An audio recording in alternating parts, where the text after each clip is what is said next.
There's a particular kind of silence that falls over a room when someone walks in and the room decides, before she opens her mouth, that she doesn't belong. I've seen it happen to privates who showed up too young, to officers who showed up too clean. I've seen it happen to men who were too tall, too quiet, too foreign, too soft around the eyes. I never thought I'd see it happen to Sergeant First Class Del Rey Okafor. But the tattoo. God, the tattoo. 3 lines honestly, of scarification ink running jaw to temple, the old Igbo pattern her grandmother pressed into her skin when she was 7 years old, before the war, before the recruiter, before any of this. In another life, it was a mark of lineage. A woman's inheritance written in the body.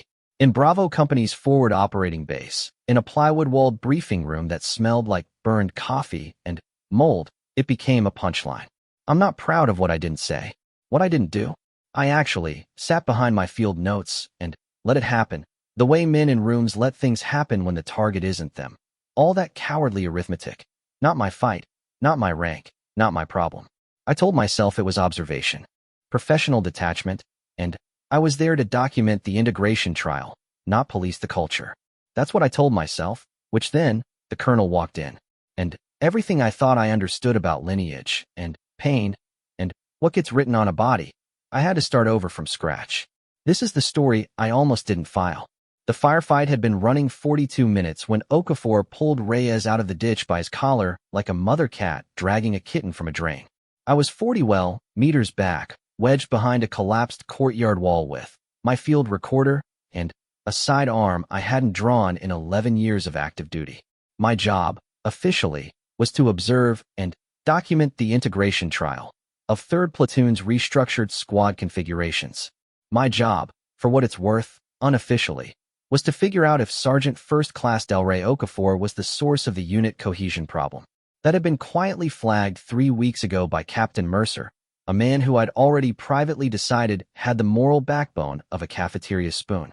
The trial was supposed to be a controlled patrol.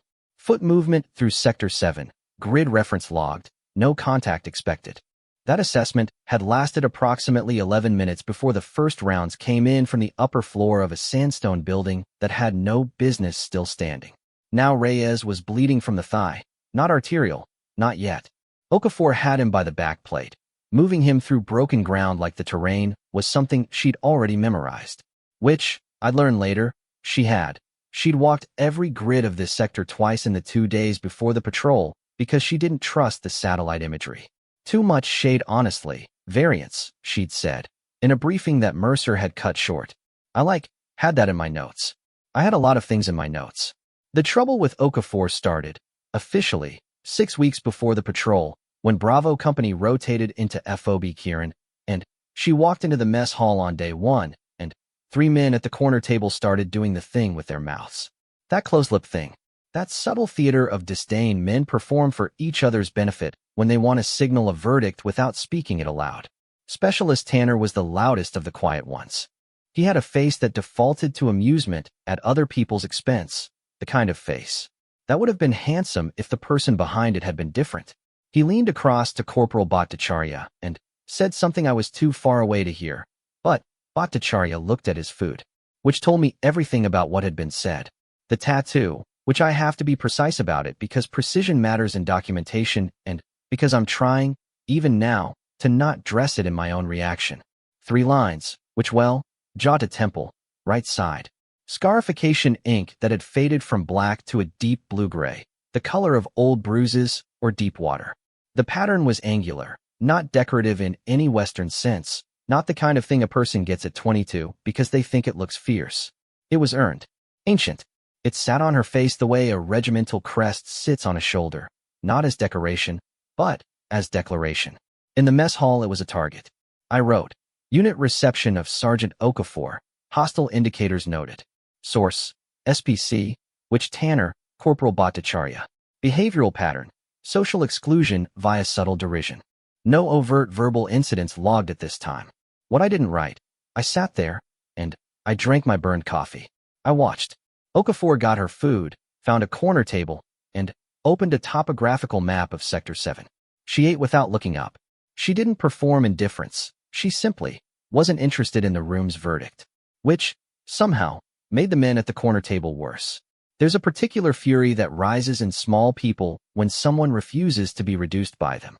Over the following 2 weeks, I cataloged what I came to think of as the campaign, though I never used that word in any official documentation. Tanner borrowed her field knife and returned it with a nick in the blade. Deliberate or not, I logged it as inconclusive. Gear went missing from her rack and appeared under someone else's bunk. Her patrol assignments were quietly reshuffled to give her the worst light conditions, the slowest fire team, the most unreliable radio. Mercer signed off on all of it with the cheerful obliviousness of a man who had never once had to think about whether a room wanted him there. Through all of it, Okafor adapted. The knife was hers again within 48 hours, re-edged on a whetstone she kept in her left cargo pocket. The gear resurfaced. She'd photographed her rack before lights out every night, quietly, on a phone that wasn't regulation, which told me she'd expected it. The reshuffled patrols, she studied the way a chess player studies a board that's already been sabotaged, finding angles that weren't obvious. When Tanner's fire team came back from a night patrol blindsided by a position they'd missed, it was Okafor's sector notes, which she'd shared unprompted on the shared drive that morning. That would have prevented it. She'd shared them knowing he wouldn't read them. She shared them anyway. I wrote, Sergeant Okafor highlights sustained situational adaptability under conditions of deliberate unit friction. Her operational output is not diminished by social hostility. It appears, in fact, to be independent of it. Recommend further observation. What I didn't write. I think she's carrying something I don't have the clearance to understand. And I think she's been carrying it longer than this deployment. And I think she's tired in the way people are tired when they've been proving something for so long that the proof itself has become the burden. 42 minutes into the firefight, Reyes was down, and Okafor had him moving, and I was doing a very credible impression of a man who was useful.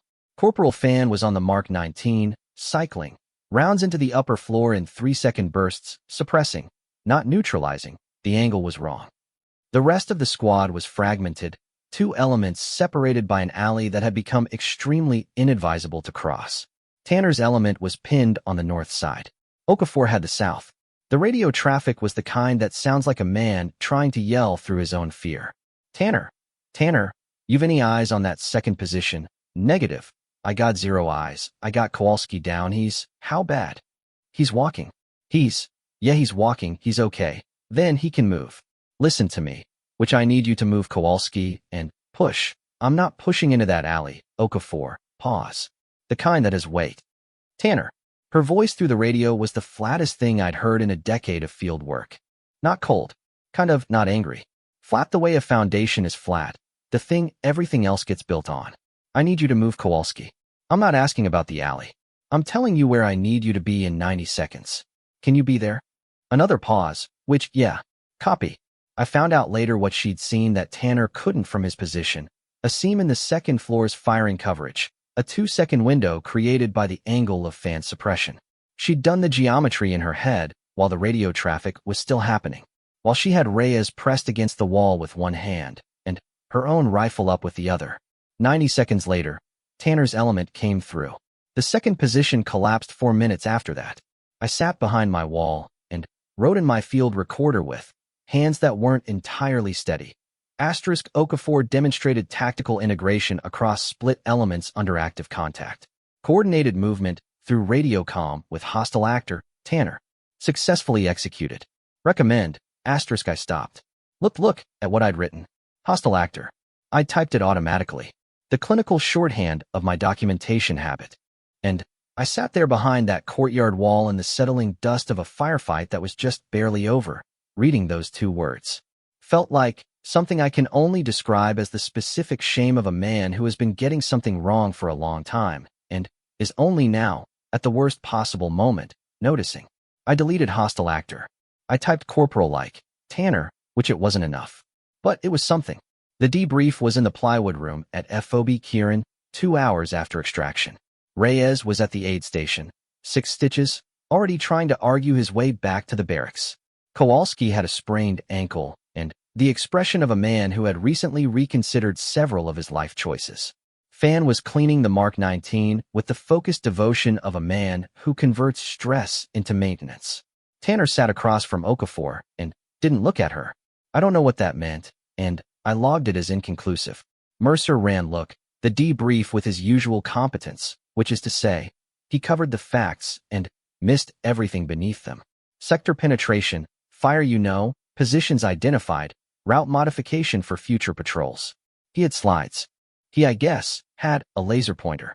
He used the word effective 14 times, which I counted because counting things is what I do when I'm avoiding what I'm actually thinking.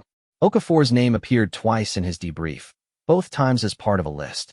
She sat at the end of the table and said nothing and took notes on a small green notebook with a mechanical pencil. Her expression was the expression of someone who has learned, very thoroughly, how to not be a problem for rooms that haven't earned her problem.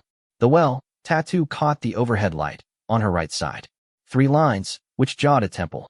Tanner, across the table, stared at his own hands. After the debrief broke, I stayed in the room to finish my notes. Okafor stayed because she had nowhere better to be, or because she wasn't done with her own notes, or because she was made of something that doesn't need to recover the way the rest of us do. I said, without looking up from my recorder, "Good work today." She said, "Thank you, Major." Nothing else. I wanted to say more, which I had the outline of something, some acknowledgement of the 6 weeks I'd watched, some admission of what I'd failed to put in my reports, some clumsy approach to the debt I'd run up sitting behind my professional detachment while she carried Reyes out of a ditch. I didn't say any of it. She closed her green notebook, capped her pencil, and walked out.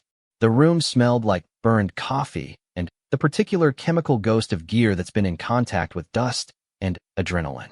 My recorder was open in my hands. Plus 11 months of active duty documentation.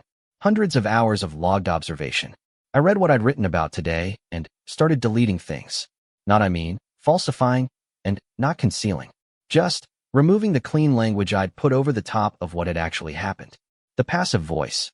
The for what it's worth, clinical buffer words, which the places where I'd written resistance instead of mockery, and operational friction instead of harassment, and unit culture issues instead of what it was, which was a room deciding someone didn't belong and acting on that decision until she made it expensive. I was still deleting when my radio clicked. Major Holt. Colonel Reyes. Not the specialist with the stitches, which the other one. To be fair, his uncle. Yes, sir. I hear you observed the patrol today. Yes, sir. I'll need your report in the morning. I'm coming to Kieran. Understood, sir. A pause. The kind that, to be fair, has its own kind of weight. How's my nephew? 6 stitches. Arguing, I guess, with the medic. A sound that might have been a laugh. He gets that from his mother. Another pause. And Okafor. How is she? I looked at the empty seat at the end of the table. The small indent in the chair where she'd sat for the entire debrief with her green notebook and her mechanical pencil being listed twice in a list. Doing her job, sir. She always does. His voice carried something I couldn't read. Something old. And I'll be there at 0600. Have your notes ready. Yes, sir. The radio clicked off. I sat in the plywood room alone for another hour. Rewriting. Not what happened. Never what happened. Just the language I put over it. Plus, getting closer to the thing underneath. Colonel Emeka Reyes arrived at 0550, which told me he hadn't slept. I hadn't either. Plus, I was at the field table outside the briefing room with my 3rd cup of coffee. The burned kind. The only kind available at FOB Kieran. The kind that tastes like a punishment for optimism. When the transport rolled in, and he got out in the gray pre-dawn light, and I had to actively resist the impulse to stand at attention the way junior officers do when they're nervous and trying not to look it. I wasn't junior. I'd been in this army for 19 years. Look, I stood at attention. He was a broad man. Not tall, maybe 5'11", but built the way certain men are built who have spent their whole adult lives physically answering questions. His BDUs were pressed with the precision of a man who used that ritual as a form of prayer. He wore no sunglasses despite the early glare off the dust. His face was the kind of face that had been good-looking once and had since graduated to something better. The geography of someone who had made a lot of decisions in the dark and lived with every one of them. And then I saw it. I had the specific, sideways experience of my brain processing something and then immediately questioning whether it had processed it correctly. The way you look at an optical illusion and your eyes say yes, and your mind says that cannot be right. Run it again. I ran it again. The left side of his jaw, running temple to chin, the opposite orientation from Okafor's. A different pattern, Not Igbo, something older or from a different region. Didn't know until later. But the same fundamental vocabulary. Ink pressed into skin. Lineage written in the body. A mark. He saw me looking. He honestly didn't adjust his expression. Just let me tbh. Finish the look the way a man who has been looked at his whole life has learned to let people finish. Major Holt, he said. You have coffee. I do, sir. I regret that. He almost smiled. Pour me one anyway. We sat across from each other at the field table, while FOB Kieran slowly remembered it was a place where people lived. Generators cycling. Someone's radio playing for what it's worth, something with a bass line. The smell of pretty much, the cooked tent starting its morning argument with itself. He read my revised report. He read you. No. It the way people read things, they're looking for the thing between the lines of, methodically, without expression, occasionally going back to reread a section. I watched him do this, and drank my terrible coffee, and tried to look like a man who was comfortable being quiet. I'm not comfortable being quiet. I fidget, which I count things. I was currently counting the screws in the field table. 12 visible, 3 with stripped heads, 1 missing entirely, which is what I do when I'm trying not to talk. He reached the section I'd rewritten, which the section that had previously read unit culture friction and now read something closer to the truth. He didn't say anything. TBH, turned the page. Finished. Set it down with the care of a man setting down something that was heavier than its weight. You revised this, he said. Yes, sir. From what? I told him. Cleanly. The original language I'd used. Plus, the reasons I'd told myself it was professional. The moment in the plywood room, reading back my own notes, when I'd understood, not intellectually, but, in the stomach, the way real understanding hits. What I'd actually been doing for 6 weeks with my documentation, and my detachment, and my burned coffee, and my 11 years of never having drawn my sidearm. He listened. He didn't nod along. He didn't, to be fair, make it easier. He just listened the way people do when they've earned the patience for it. When I finished, he said, Mercer. Yes, sir. He flagged the unit cohesion problem. Yes, sir. As originating from Okafor. That's how it was framed in his preliminary report. A pause. And, in your original documentation. I looked at the one missing screw. Yes, sir. He picked up his coffee cup and set it back down without drinking. I've been doing this for 26 years, he said, not to me particularly, more to the morning. You know what the integration trials find? Every time, without variation. The unit cohesion problem is never the soldier who is different. The unit cohesion, in my opinion, problem is the unit that cannot tolerate difference. He looked at me directly. What we call the problem, and what the problem actually is, that gap is where people like Okafor go to get eaten. I didn't say anything. He said, what's your recommendation? And there it was. The question I'd been rewriting toward at 0:30 in a plywood room. The question that all my revised language had been building to. The thing that had kept me awake not out of professional anxiety, but out of something older and less comfortable. The awareness that a recommendation from me had consequences for a person who had never been given the luxury of clean language to hide behind. I told him. Plus, all of it. Not the careful version. The for what it's worth version I'd finally written at 3 in the morning when I stopped trying to be balanced and started trying to be accurate. The version that named Tanner by name. That named Mercer. That named myself. He listened to all of that too. At 07:30, Okafor was called to the briefing room. I know this is the part where, in a cleaner story, a story with the shape of a lesson, she would walk in and the colonel would say something and the room would understand and the men who'd spent 6 weeks making her carry what she hadn't asked to carry would reckon with it in some visible way. Narrative justice, delivered I think, at volume. That's not what happened. What happened was, she walked in. She saw him. Her expression changed in a way so small and so controlled that I'd have missed it if I hadn't been watching for something I didn't yet understand. Something crossed her face, not recognition exactly, though I think there was that. To be fair, something older. Plus, like a door opening in a wall she'd forgotten had a door. He stood when she entered, which in a room where she was the lower rank was something. A signal in the register of small dignities. Sergeant Okafor. His voice was different. Not rank to rank. Something else. Sit down. She sat, which she looked at his face. He let her look. I was in the corner of the room with my recorder. I was very still, and I had the feeling of watching something that didn't have language yet for what it was. He touched the left side of his jaw, briefly, and just a gesture, index finger tracing the line of the mark. Not performing it. Just, and acknowledging it was there. Ibabio, he said, which my mother's line. Okafor's eyes went to his jaw and stayed there. The compound, he continued, outside of Calabar. I was 6. A long silence. My grandmother's hands, Okafor said. Her voice TBH was the steadiest I'd heard it. And I'd heard it on a radio in a firefight directing a man who hated her through an alley. She was 73. They always use the oldest hands, he said. The older the hands, the cleaner the line. Something in the room was different. I don't have documentation language for what it was. The air pressure changed the way it changes when a door opens somewhere, and outside and inside equalize. Tanner was at the back of the room. Mercer had assembled the full unit for what he'd been told was a performance review.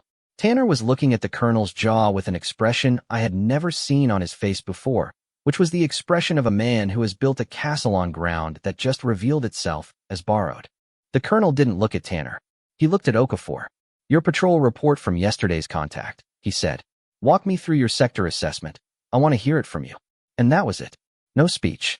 No formal acknowledgement of the 6 weeks. No gesture toward justice as performance. He just created, with the economy of a man who'd learned that the cleanest cuts are the ones that look, don't announce themselves. A room in which Okafor's authority was the gravity everything else had to orbit. She walked him through it, grid by grid. The satellite imagery discrepancies she'd found on day 1. The seam in the second position's firing coverage. The radio geometry with Tanner's element. The 90 seconds. Plus, she talked for 12 minutes. The room basically was completely silent. Tanner was very still. When she finished, the colonel nodded. You filed preliminary sector notes that morning. Yes, sir. Before the patrol. Yes, sir. Who read them? A beat. I don't know, sir. He turned, not to Tanner, not to Mercer, to me. Major Holt. In your documentation, did anyone access Sergeant Okafor's sector notes prior to the patrol? I had the access logs. I'd pulled them at 4 in the morning. It's the kind of detail that sits in the corner of a field recorder and doesn't get reported unless someone asks, or unless someone is awake at 4 in the morning burning through their own documentation looking for the thing they'd been getting wrong. No, sir, I said. No one accessed them. Silence. Mercer, I think, shifted in his seat, which the colonel looked at Mercer for a long time. He didn't say anything. He didn't have to. Mercer had the expression of a man who has been carrying a conclusion he'd reached, too fast for too long, and has just been shown the math. After, in the corridor outside the briefing room, Okafor walked past me without stopping. I said, Sergeant.